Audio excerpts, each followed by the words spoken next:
Hello, everybody, and welcome to this session today, where we're going to talk about how private network changes the whole nature of enterprise use cases from a networking perspective. In recent years, we've really talked a lot about 5G, cellular networks, and their value that they're going to bring to the overall connectivity for the enterprise. But we need some fundamental things to change. So if we look back at the past, the world has really sprinted towards a connectivity model that has gone from the early days of 1G, where we used to have, simply voice calls, and we could manage about 2.4 kilobits, 2400 bits per second. So very low rate, analog, noisy, and prone to dropout. Then we moved to 2G, where we ended up with digital voice and moved up to 64 kilobits. And then 3G gave us real mobile broadband, albeit not very complex data models, but we could at least look at the web and we could make calls and we could interact with people. And we'd get around about 2 megabits per second, depending on the network. 4G was a game changer, right? We moved from 2 meg to 100 meg. We were able to support high volume video. We were able to support mobile use cases, and we were able to do a lot of the things that consumers wanted to do, and we could share that bandwidth and deliver valuable use cases. But in all this time, the enterprise was largely left out in the cold, dealing with Wi-Fi and fixed network connectivity to get the security, the flexibility, and the capacity that they really needed. 3G, 4G just weren't enough for it. But then along comes 5G. We're up to 1 gigabit per second. We're able to support lots and lots of endpoints. We're able to support low latency, high throughput applications. So the world changes fundamentally. Now, we forecast that by 2025, we will have as many 5G connections in Asia Pacific as we currently have, or as we will have on the legacy 2G, 3G, and 4G networks. So beyond 2025, that number of connections is going to grow, and we're going to see the other networks start to lose ground in terms of connections. That break-even point's around 3.6 billion connections in Asia Pacific. We also expect that beyond that time, 2023 through 2024, we're going to see lots and lots of new things coming onto the network as the number of connections per person in the region increases. And that can be everything from smart lighting to intelligent transportation to connected vehicles for infotainment or warranty or other capabilities into the enterprise use cases. So the world is going to change. Now, when we look at that, though, we've segregated 5G traffic into these major use cases, right? Mobile broadband, so that's looking for lots and lots of devices that are generating or streaming data on a regular basis. Massive Internet of Things, so lots and lots of endpoints doing relatively small amounts of work, and ultra reliable low latency communications, our mission critical stuff. And you can see some examples there, everything from mobile terminals for crews and passengers on ships, to fixed wireless broadband, so we can reach people who haven't got a fiber to their home, agriculture, all sorts of different use cases. But the thing is that those different use cases, as they expand, are not all looking for the same quality of service. And we don't necessarily want all that data to be running on singular networks. So deploying physically separate networks doesn't make any sense, but the 3GPP and the GSMA standard for cellular networks has brought to us end-to-end network slicing and the ability to create virtual networks on the same physical infrastructure. Those two innovations are the ones that open the door for operators and enterprises to be able to deliver cellular services. Now, there's a change for the operators in this because there are a number of different models that can be employed, right? Today, many operators are delivering M2M using cellular SIM cards to enable IoT. And that's fundamentally connectivity and a little bit of endpoint management. As we move up the value chain and we become more engaged, we can start to deliver horizontal platforms. So that endpoint management, that security, that data governance, that connectivity management, and also that routing over different networks to make sure that we give the right performance to those use cases. And then we can move up to off-the-shelf industry solutions, customized industry solutions, and full vertical. We believe, based on our research here at IDC, that delivery of off-the-shelf industry solutions by operators and those horizontal platform capabilities are the sweet spots for operators to leverage 5G private networks and network slicing, with some opportunity in the customized solutions so that operators can engage with system integrators and software providers to deliver high-value solutions. Private networks and network slices come together to enable us to deliver differentiated workloads with different service levels and quality of service, so that those workloads can actually be isolated from consumer traffic and can also request for one or more transactions a different quality of service by using a slice. And we've done some work here to actually look at what we think those slices should be. But how many things are we dealing with? We believe that IoT connections in the region will grow about 12.1% to 2027 and add another 3.6 billion connections to those 5G consumer connections we mentioned earlier by 2027. But cellular traffic is estimated to grow by 88% over that same period to about 909 terabits, and we also predict that network slicing revenue for operators is going to grow at a CAGR of 208% to $14 billion across APJ by 2027. So this is a significant market segment, and it realizes the opportunities around enterprise wireless networks that we haven't seen before. So what does the deployment model look like? And this is the beauty of combining slicing and private networking, because the four elements of the network, the radio network, which is the front-end antennas and that gives us the coverage, the management platform that enables those networks to keep running, the mobile edge in the MEC, which allows us to put apps close to where we need them to be, and the core network can all be deployed in different ways. So if a customer wants a DIY model, they can buy their own antennas, they can buy their own base stations and put it onto their premises. They can host the management platform for 5G, or they can put it in somebody else's data center, and they can have the MEC on site as well, and they can bridge to the public network as they need to by building a relationship with the operator. And we've seen a number of those use cases already. Spectrum was actually sold to some large enterprises in Europe as part of auctions, but we haven't really seen that owned spectrum by non-operators in Asia Pacific yet. However, we do expect 5G to have a wholesale model where an operator can actually purchase access to spectrum. So this could be a practical alternative, but for really large organizations.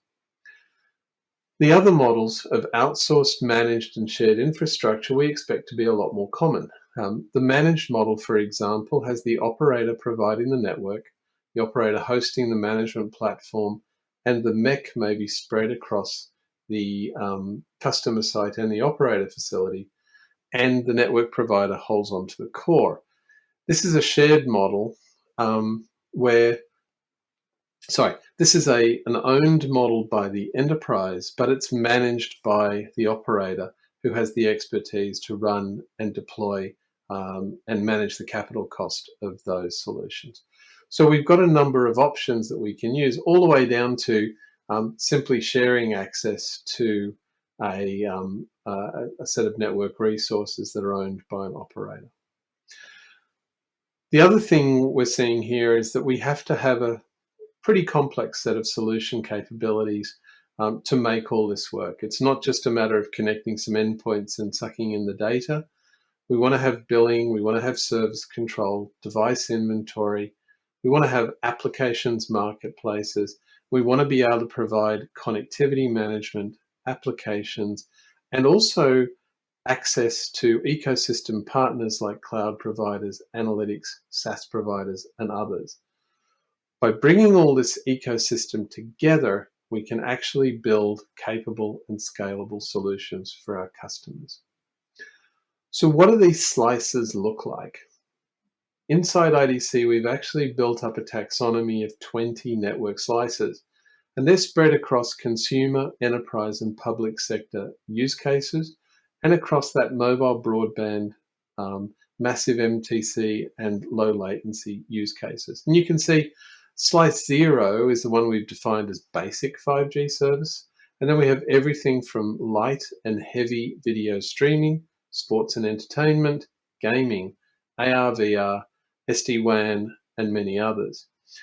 The idea here is to allow you to take a workload and have that workload request access to a slice depending on what it's doing. So if we have a video camera which is just watching stuff go by, it's sitting on slice 4 at this point in time, which is optimized for video. Something happens, it asks to go up to slice 20, where it can really go into 4K mode and deliver high quality video because something critical has happened or something has changed. Same in emergency services, public safety, and smart city. This is an initial layout of what those slices look like.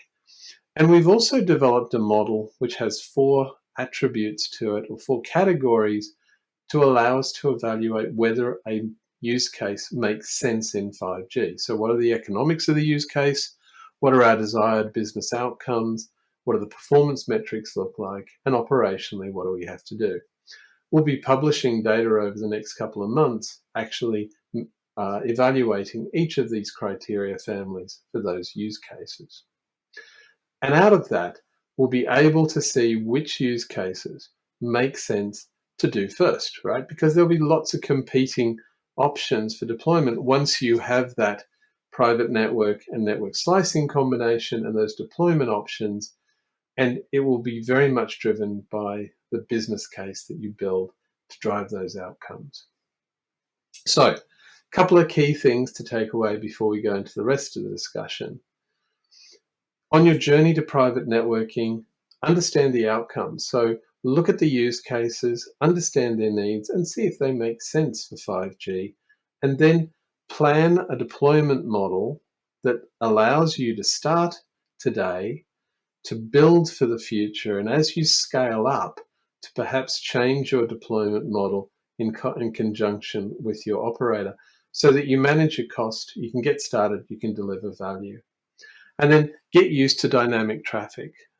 We know that the use cases that we've talked about here and the slices that we've defined in this initial taxonomy are a start, and that's all they are. But the days of static links with multiple workloads running over them are coming to a close. So we're going to be much more connected to workloads, and we're going to have to be more aware of what those workloads need and how they are going to get delivery of them. And then finally, partner with experts. We spoke to a number of very large companies who are debating whether they wanted to run their own cellular networks. And they ultimately decided that that wasn't their sweet spot. So find the right people, the cloud providers, the network operators, the systems integrators, and others who can help you realize your vision of these use cases and enable the roadmap that's going to be part of the future as we go into this exciting time of enterprise wireless networks. Thanks very much, and we'll get on with the rest of the session.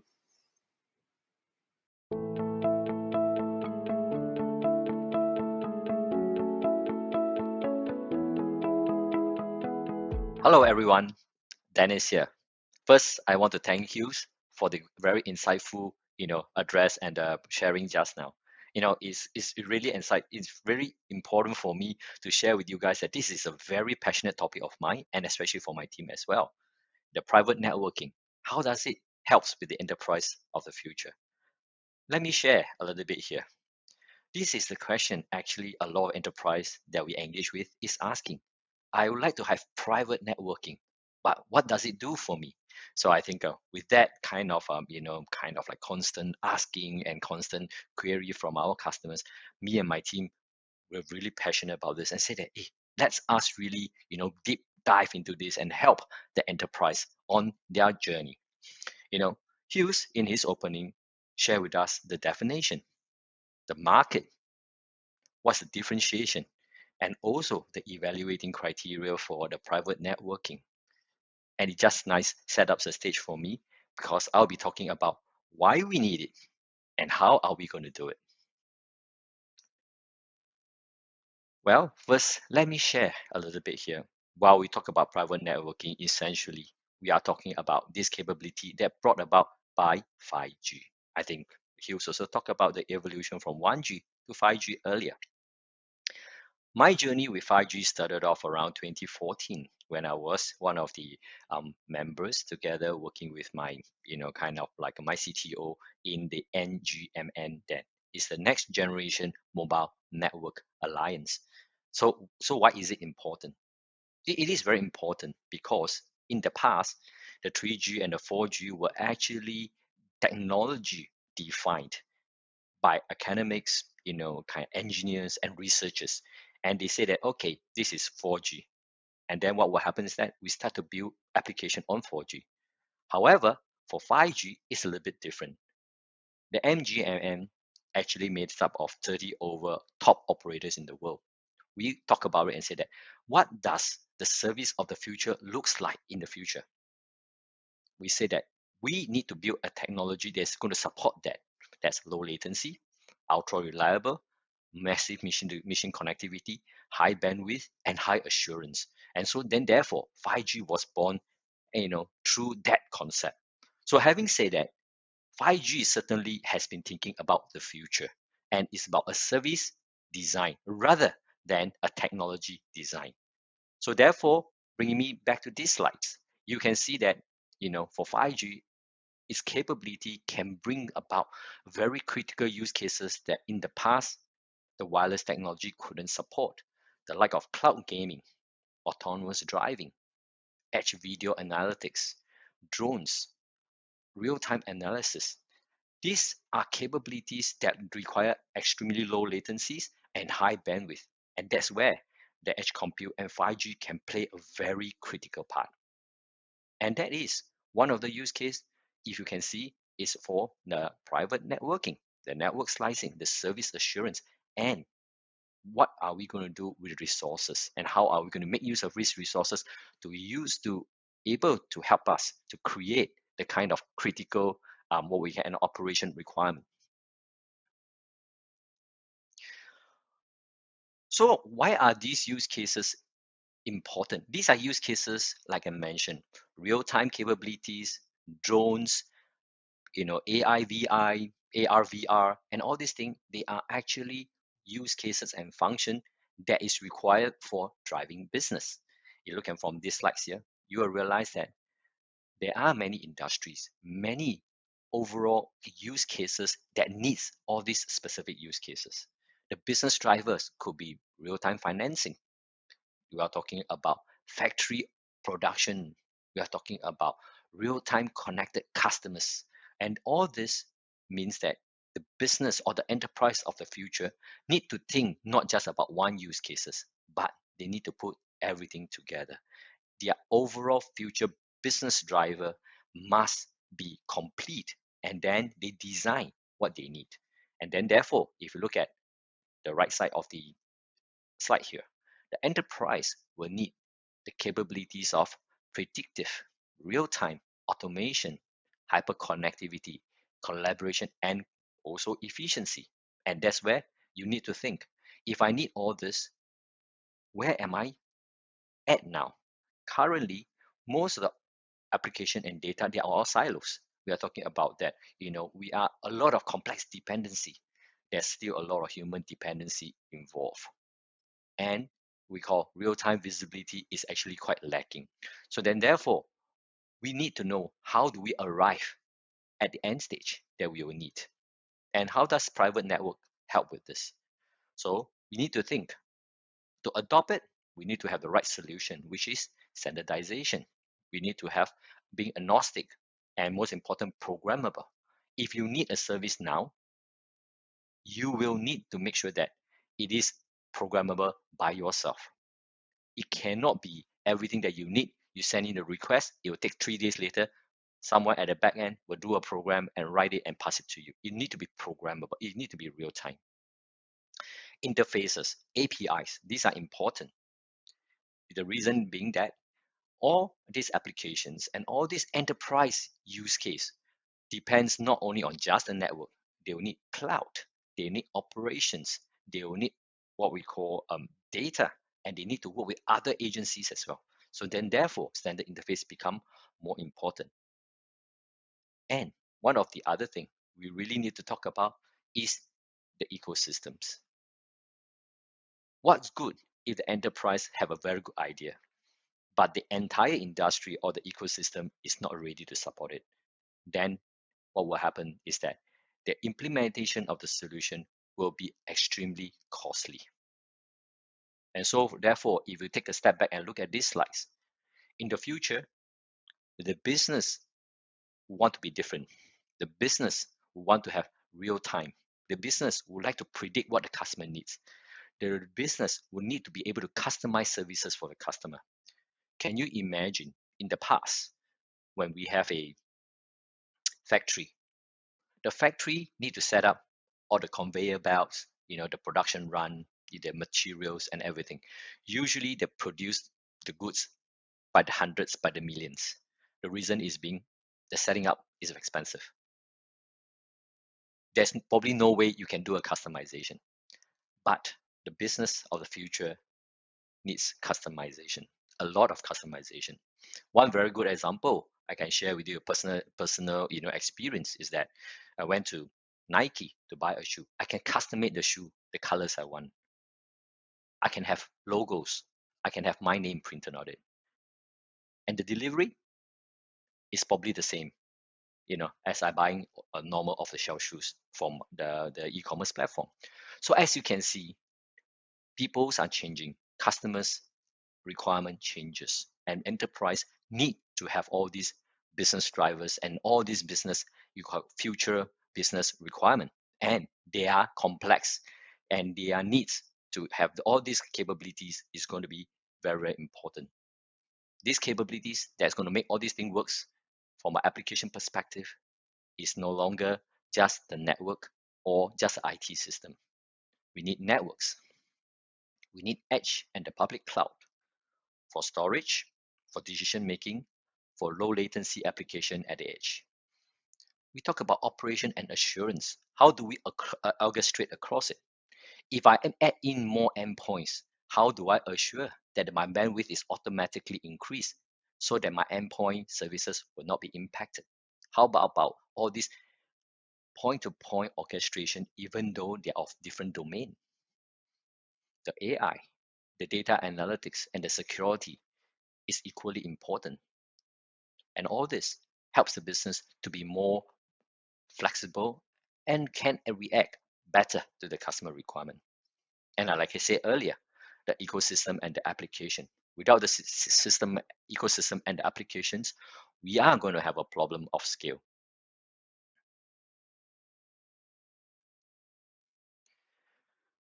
And so, a few weeks ago, Singtel, we launched Paragon platform. And Paragon platform, to me, is one of the key ways that we can help enterprise, especially in terms of the private networks, in terms of the 5G and the MEC. How do we make it possible for the enterprise to adopt 5G, to manage across the different domains of infrastructure, network, operations, and marketplace, or what we call the ecosystem, together? Looking at it, first and foremost, the value proposition that we provide is visibility and management. Now, all the devices in the ecosystem are changing. Now, look at it from a production perspective. You have robots, you have what we call analytics camera, you got AGVs. How this device is going to continue to improve and change. The applications that run on these devices, the applications that runs all your system, these are actually very complex and these are always changing. Can you imagine all these devices and all these applications that you're going to manage them in a singular silo form and you try to make every one of them talk together? This is going to be tricky. So in terms of a private networks, in terms of a closed network, in a closed system, whereby you are using the connectivities to make your business case or your application works, I think visibility and the management become really important. And that's where I think that, we believe will be very useful to the customers. The second part, which is a performance assurance. As I shared earlier, how would you be able to assure that if I add more endpoints to it, my networks can continue to be supported with the right amount of bandwidth so that the overall performance will be good? In the past, what we're going to do is that we will design, every time we add one more endpoint, a network engineer will calculate, okay, this is the amount of bandwidth I need. And then what we will do is that we will send an application form to the operators, and the operator will say, okay, that's how much more, and I'm going to so-called charge you. You say, okay, please go ahead, and then the provision will probably come a few weeks later. Customers in the future will say that anytime I change the infrastructure or I change an application, my orchestration should be end-to-end. My performance should be assured. If today I say that my factory needs to operate in full force, I don't think that the customer or you want to say that, okay, now I have to work in full force, therefore I ask for more bandwidth. But now, if I'm not working in full force, I would like to pay less for the bandwidth. So performance assurance, both upper end premium performance or lower cost assurance, can be achieved, I think, through this platform. And I believe that this is going to be extremely helpful for the customers as well. And last but not least, in this value that we could talk about that would help the customers will be that the customers are risk averse. Everyone wants to have a resilient application, highly available. We want to make sure that all these services are in the cloud, are in the edge, that can continue to help us to make instant decision, to make instant prediction, forecasting. And this is very important. And this is actually going to help the customers in the sense that we can build critical business application. Therefore, putting it all together, from a management perspective, a management platform perspective, we have this Paragon platform that helps the customers to manage and operate, their services. There's a marketplace for the customer to buy services like facial recognition app, a drone app, etc. Like I said, service orchestration, control ends to end. And we have APIs that's integrated, we have cloud management, and we have the MEC management. I'm not going to delve too much into this, but just one point that I can share with you, that with the MEC and the 5G coming together, one very value added advantage over here is that the device at the end can now be what we call much lighter. Let me share an example. In some of the car parks in Singapore, you can see big, heavy cameras. Not so sure what they do, but you can see that they're all big. They have a lot of compute, they have a lot of storage. All this will be expensive because of the compute that's sitting inside there. Can you imagine that now all these compute are at the edge? Then therefore, your camera could be a very lightweight, simple camera. Because of the latency provided by 5G, even though the compute is done at the edge, the latency and the performance of the camera function will not be diminished. So I think that is very important, and that helps actually in a few things. Number one, truck roll. You don't have to go to that site to upgrade the camera. You don't have to worry about the camera being damaged because it's expensive. And you can see that with this, it actually helps to manage application at the edge. You can change the application at the edge onto the camera, and the camera become multifunctional. So if looking at this, we believe that enterprise of the future to make best use of the 5G networks and to have a new business use cases into the future, they do not just need the network. They need whole host of things, like I mentioned earlier, the cloud, the MEC, the platforms, the marketplace. And that's where we believe that something like a platform that can help the enterprise will be very, very important for them to adopt the networks and to make sure that they are ready for the future.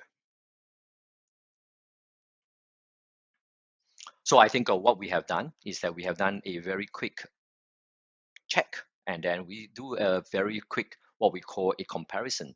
You can see that changing the profile of a SIM in the past could be a few days. Now we are talking about a few minutes.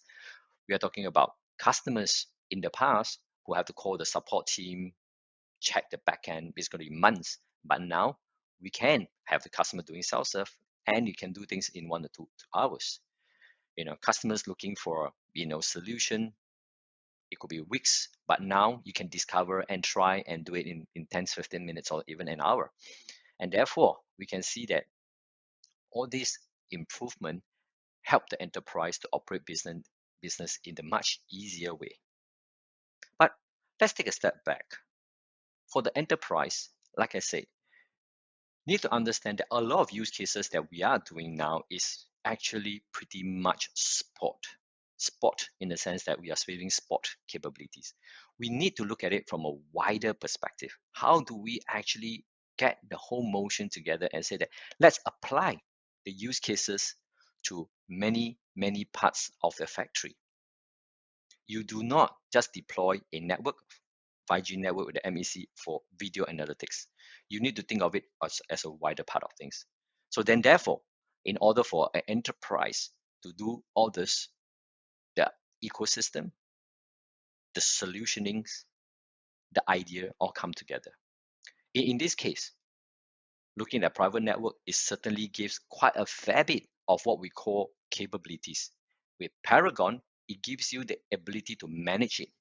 And then for us, we have also willingly, probably putting up quite a fair bit of program for our customers, enterprise customer, to come to share with us. And we have industrial, kind of experts that's actually helping us to work with enterprise in the different industry. How do we adopt 5G across, not just singular use case?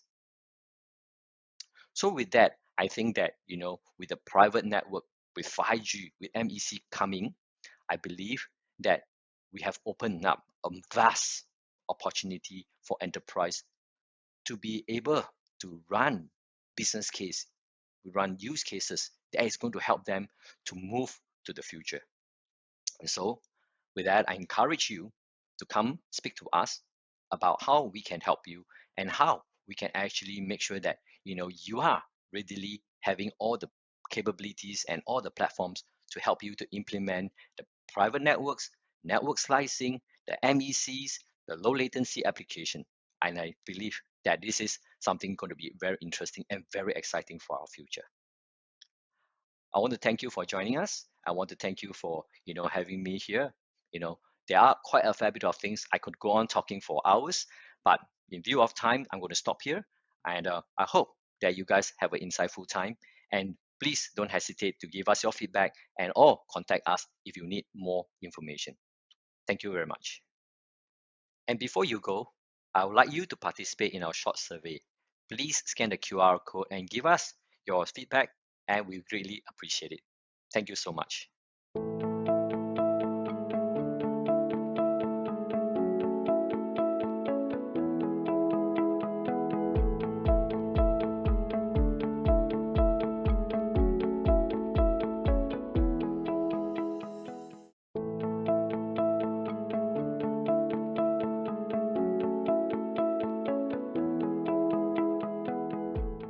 Hello, everybody, and thanks for staying with us for the next part of this discussion around the exciting developments in 5G and the networks that we're going to bring to enterprise use cases.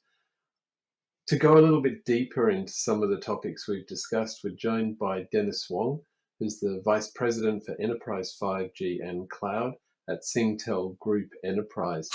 Hello, Dennis, and thanks for joining us. Yeah, hi Hughes. Thanks for having me here. Very glad to be here. So we're going to go straight into it. We've talked a fair bit about the need for networks in enterprise use cases, and we've also talked about private networks and network slicing across 5G. So these capabilities, they sound really compelling and useful for enterprises, but realistically, how soon will we see these things brought to market and available for enterprise network planners to incorporate in their strategy? Yeah, I think if you look at it, right, I think one of the things that having people, think very much in their mind is the automated slicing with this assurance and, the end-to-end use case, which actually was kind of like captured in the 3GPP release 17. But I think for this particular case itself, the 3GPP release 17 will probably be, kind of like standardized in around June this year. Then it probably takes another year for the vendors to get it ready, to work on it, and then probably another few months or a year to do the kind of like a testing by the operators. So if you're looking at automated end-to-end assurance slicing, it is probably going to be readily available in market probably another 18 months later. However, I would like to just stress that, this is not what we should be aiming for. At this current point of time, the network capabilities, the 5G capabilities that has been progressively released by 3GPP is actually pretty strong already. Let me share some kind of like thoughts here. We currently have profiling, point-to-point connectivity design. We have 5QIs. These are some form of slicing or some form of assurance that's already available. And so for us, through the network as a service, through the service orchestrator, we are able to do some use cases that's using this. In fact, in Singtel and with some of our enterprises, we are already using this. We are already helping the customer to do profiling. We are helping the customer to do some connectivity design, and so that they have a certain level of assurance and there are certain levels of what we call a quality of service they would need. And this is actually made possible by some form of private network like campus network, as we call it. It's a dedicated network for the customer, and they can use it for as kind of a service assurance they need. They are starting to experimenting it. And then you will realize that when the 3GPP future capability comes out, like release 17, etc., you will see that by doing it now, by learning it now, you can actually have a seamless migration to a newer service. You can actually be much better at it rather than waiting for it to come. So I really encourage the enterprise not to just wait for the ultimate big bang solution to be here, but rather start experimenting, start looking at the option that we have now. Work with us. And for us at Singtel, we actually do have a platform that is actually working on it. Like I mentioned earlier, Paragon is actually able to help the what we call the not operators, but the enterprises to have a look at what they need to do, and we'll be there to support them and to make it easy for them to adopt. So I think that network slicing is a big word. We start progressively, gradually we will be there, but at this point of time, there are a lot of capabilities and options and features that we can use for assurance as well. So I think for me, yes, it will come later, but it is available now, and we should be starting to use it. Yeah, I think there's an interesting parallel. When you're designing a new house, for example, the build phase may only be 12 months, but I've seen multiple situations where the design phase is 2, 3, 4 years, where people are really thinking about how do we incorporate the functionality we want, how do we build a space that's going to bring value to us, and how do we actually look to build the skills and apply the use cases. So getting that roadmap right, the time to start really is now. And then you'll be ready to take advantage of some of these capabilities rather than saying, oh, let's have network slicing tomorrow. It really doesn't work that way. We've talked a lot about edge and Internet of Things in the past few years. It's been something that has sort of become part of the enterprise vernacular. Do you think that the changes in these capabilities in the network is going to bring those IoT-based use cases to the market more quickly? Um, what sort of role are they going to play in enabling these use cases?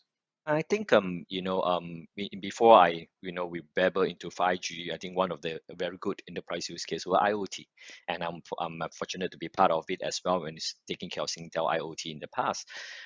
But in the last few years, we realized that IoT really did not take off. There's a few issues here and there, but I think probably I could just touch a little bit on that and those. Like first and foremost, the ecosystem and the standards.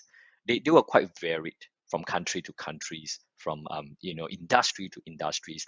Like for example, you look at those utility company, they use it in a certain way. For different country, the spectrum is different. For operators, they use the spectrum very, very differently. The second problem probably IoT also have is the cost. Every time you use the IoT, you are taking part away of the resources from the operator, and then you need to manage it. And then especially when IoT devices, you're talking about few hundred thousand devices on the go, the management of it at scale seems to be a bit too complex for it. So certainly when 5G comes into play, we all know that 5G has certain capability like the slicing. We're talking about 5G having the capability of massive machine-to-machine connectivities, etc. So I think this will certainly help the IoT business. But let's take a step back. For IoT itself, in the past, in the realm of 4G, we do have Cat M1, we do have NB-IoT.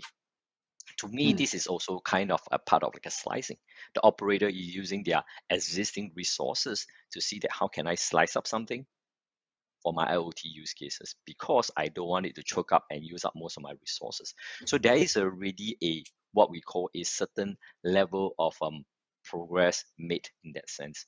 However, when 5G comes, as I mentioned, right, the assurance, the more dynamic, what we call a more dynamic case whereby the slices can be managed differently. You can have more what we call parameters and more options that you can create the IoT slices. Of course, the MMTC certainly help the machine to machine, the massive connect device connected to the 5G network certainly help. But if you look at this, then 5G brings about a lot of what we call improvement to the current state of play for IoT.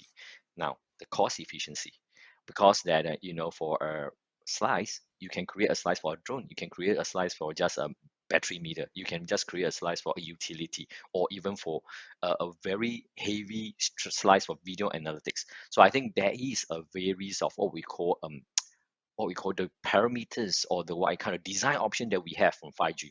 So I think IoT therefore will have a better life in the sense that there's much more possibility of mass adoption and probably could be more affordable for the enterprise because the telco can manage it much more effectively. Of course, I think the differentiating use case means that for each industries, they can use IoT for the different use cases within their industries, right? So I think this Mm. is very important. Why I mentioned that is very important. If you look at it, um, the earlier question that we have about network slicing and things like that, I'm very concerned, or rather, I feel that there is a concern in terms of adoption because many of these use cases we spoke about is really just about what we call a how I say that there are much sport use case in the industry. But the Mm. industry landscape is so wide. Well, we're talking about video analytics here. We're talking about AGV here. So the use cases are sport. And when you have a huge use cases are sport, then the question to the many enterprise or the industry is that, hey, the economy doesn't make sense. Hey, it's costly for me to just put one use case for the ecosystem. So similarly to IoT, similarly for 5 network slicing, is really about having one single use case, start experimenting it, but you must have a broader thought of how do I bring in the whole industry to come together. Yeah. So the question also still come back to ecosystem and standards. And do we have a what we call a call to arms by everybody? Let's come, let's get it working together. I think this is very important. Of course, I think that I think will be the key what we call a push for us to make sure that 5G network slicing, the IoT will be fully adopted. So I think 5G will certainly, with its new capabilities, with its new features, with its new what we call management capability to help operators to be what we call more efficient, will certainly have a good push for adoption of IoT. But I think the industry need to look at it and say it's not for a specific use case. How can you use it broader so that the overall Yeah. use case, the future proving will come? Right. I, Yep. and I think we've talked a fair bit about the integration of the network and taking advantage of some of those more specific protocols. But do you see that there's a change as well coming for enterprises in terms of how they design and build their applications at the same time? Because if that is required, then we also need to think about skills and all those design elements to make those applications really take advantage of this. Yep. So I think as I mentioned in my presentation earlier, you know, the enterprise needs of the future is no longer a singularity track, or rather say that it's a network, it's a network, it's IT, it's a IT, it's a cloud, it's infra, it's infra. Everything comes together. When you have this complexity, the application will become more complex because the application is become much smarter. In everything to be smarter, they need a slew of capability to put together. And so the complexity is expected. Now, so then therefore, with all this network slicing, networks, capability, plus the compute at the edge, plus all the device capability, data analytics, operation, and assurance, because you want the assurance to Mm. be switch on it immediately when you need it, a real-time assurance rather than, oh, I need the assurance, I need 3 days to get it provisioned and runs it. So I think in all this complexity, the operator, as you mentioned rightly in your presentation, right, Hughes, the operator need to think, do I operate it myself? Do I let the operator operate it? Yeah. And what is the tools that I have? So that then therefore, from my point of view, that's why we have a launch Paragon, because Paragon let the enterprise operates it themselves, but the back end is done by us. The system is Yeah. done by us. You can operate it. I think we will be moving towards in the future of a less developer, but rather more of a designer. So I think in that case, what we are trying to help the enterprise is that, like I say, the technology is there, the platform, the capabilities is there. You have a use case, let's work together and see that we can provide you an avenue so that it's easy for you to adopt it. There's no what we call worse things than you have the technology and everyone is very happy the technology is good, it's great, but the use case or the ease of the operation by the enterprise is going to be so difficult that everyone gives up. Then Yeah. we're going to have a problem. So I think all this come together. Enterprise use case, as you say, the evaluation, the criteria, and then you talk about the technology that's available, and in the middle part is that how do we make it happen, make it real. Hope that answered Yeah. your question, And Hughes. that's an intriguing point, because in our FutureScape predictions for this next couple of years that IDC puts together, one of the key predictions was that the role of the network engineer, the network administrator, is fundamentally going to change to be an advisor to the enterprise to say, Mm, how do we take advantage of all these capabilities that we're being offered? And how do we use them sensibly to drive those high value use cases, rather than, as you say, we'll just do one little thing which ends up being very expensive and very inefficient. um, I spoke at length with Cathay Pacific, and they've built a horizontal platform to create all these capabilities, and then they're building a multiple series of applications on top of that platform so that's that right. they can make the overall enterprise smarter and solve problems that are, getting in the way of the business being more efficient.